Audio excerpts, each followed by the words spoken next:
अस्सलाम वालेकुम। कैसे हैं आप? उम्मीद है कि सब खैरियत से होंगे। आजकल हर किसी को नज़ला, ज़ुकाम और खांसी की शिकायत है।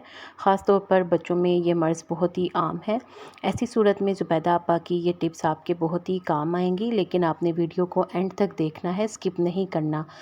बदलते मौसम में जब भी बच्चों को नहलाएं तो पानी में 1 चम्मच मस्टर्ड पाउडर मिला लें और फिर नहलाएं। इससे मौसम का असर बच्चों पर नहीं होगा। ज़ाफ़रान का एक पत्ता गर्म पानी में घोल लें और बच्चों के हलक और सीने पर हल्का हल्का सा लगाएं और फिर थोड़ा सा ज़ाफ़रान भी बच्चों को दूध में डालकर पिला दें। अगर बच्चों को खांसी वगैरह है या फिर दूध में हल्दी डालकर भी बच्चों को पिला सकते हैं। इसके अलावा नहलाने के बाद अगर बच्चों को 1 चम्मच शहद भी खिला दें तो बच्चों पर सर्दी का असर नहीं होगा। अगर बच्चों को खांसी हो या गला ख़राब हो या फिर टॉन्सिल्स की शिकायत हो तो 1 चम्मच शहद में थोड़ी सी अदरक, थोड़ी सी अजवाइन और थोड़ी सी सफ़ेद या पिसी हुई काली मिर्च मिलाएं और उसको पकाएं। पकाने पर जो ऊपर झाग बनेगी इसे उतार लें और नीचे जो पानी रह जाएगा वो बच्चों को दिन में 2 से 3 मरतबा दें। कुछ दिन इस रेमेडी को ज़रूर इस्तेमाल करें। इससे बच्चों के बंद कान भी खुल जाएंगे, नाक भी खुलेंगे और टॉन्सिल्स, गला ख़राब या खांसी में भी आराम आएगा।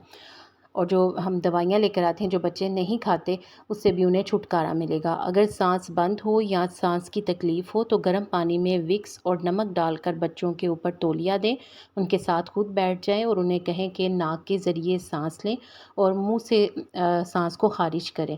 इस तरह ये नेब्यूलाइज़र का बेहतरीन नेमुल बदल है। सांस लेने से इस तरह सांस लेने से बच्चों के सीने पर जमी हुई बलगम उखड़ेगी और बच्चों को सुकून मिलेगा। सर्दी के मौसम में बहुत से लोगों के सर में खुश्की हो जाती है। जो भी ट्राई कर लें कोई फ़र्क नहीं पड़ता, दोबारा खुश्की का मसला हो जाता है।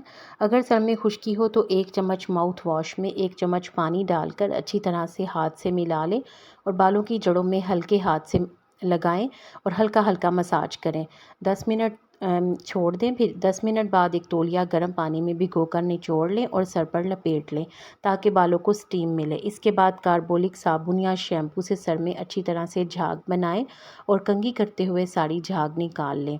सर को नलके के नीचे रखें और इसी तरह जब सारी झाग निकल जाए, बाल अच्छी तरह से धुल जाएं, तो 1/4 चम्मच जैतून के तेल में 2 कतरे नींबू का रस मिलाकर गीले बालों में हल्का हल्का मसाज करें और बालों को हवा में या धूप में खुश्क कर लें।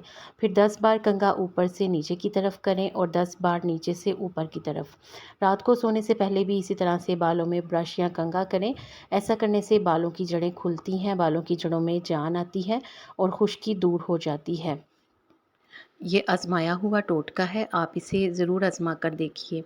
सीने में जलन हो तो निहारमू 2 चम्मच इसबगोल की भूसी 1 गिलास नीम गर्म पानी के साथ लें।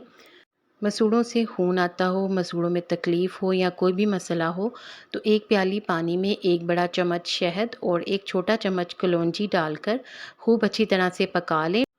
फिर इस माउथ वॉश से सुबह और रात को सोने से पहले कुल्लियाँ करें। मसूड़ों की दर्द, मसूड़ों का हर तरह का मसला हल हो जाएगा। वीडियो को अगर आपने अभी तक लाइक नहीं किया तो प्लीज़ लाइक कर दें। अगर आप ये चाहती हैं कि आपका वज़न ना बढ़े तो फिर आपको ये डाइट प्लान अपनाना पड़ेगा। इस तरह से आपका बढ़ा हुआ वज़न भी कम होगा। सुबह निहार मुँह 1 गिलास नीम गर्म पानी पिएँ, फिर इसके थोड़ी देर बाद नाश्ता करें। नाश्ते में ब्राउन ब्रेड, 1 उबला हुआ अंडा और 1 सेब लें। अगर चाय पीना चाहें तो ग्रीन टी लें या सादा चाय चीनी के बगैर इस्तेमाल करें। फिर 2 घंटे बाद एक और सेब खा लें। इस तरह 2 घंटे बाद केला खा लें या कोई दूसरा फ्रूट ले लें। दोपहर में जब भी खाना बने, अगर दाल बनी है तो दाल को ब्लेंडर में डालकर पीस लें और उसे सूप के तौर पर इस्तेमाल करें। इस तरह हर 2 घंटे बाद आप कोई ना कोई चीज़ खा लें। इस तरह खाने से चावल और रोटी की ख्वाहिश नहीं रहती। जब चावल और रोटी नहीं खाएंगे तो आपका वज़न खुद ब खुद ही कम होना शुरू हो जाएगा। निहार मुँह गर्म पानी पीने से चर्बी पिघलती है। जब चर्बी पिघलती है तो भूख कम लगती है। रोज़ाना वॉक करें और दिन में ना सोएं। उम्मीद है ये टिप्स आपको अच्छी लगी होंगी। अगर आपने मेरे चैनल को सब्सक्राइब नहीं किया तो सब्सक्राइब कर दें। वीडियो को देखने का शुक्रिया।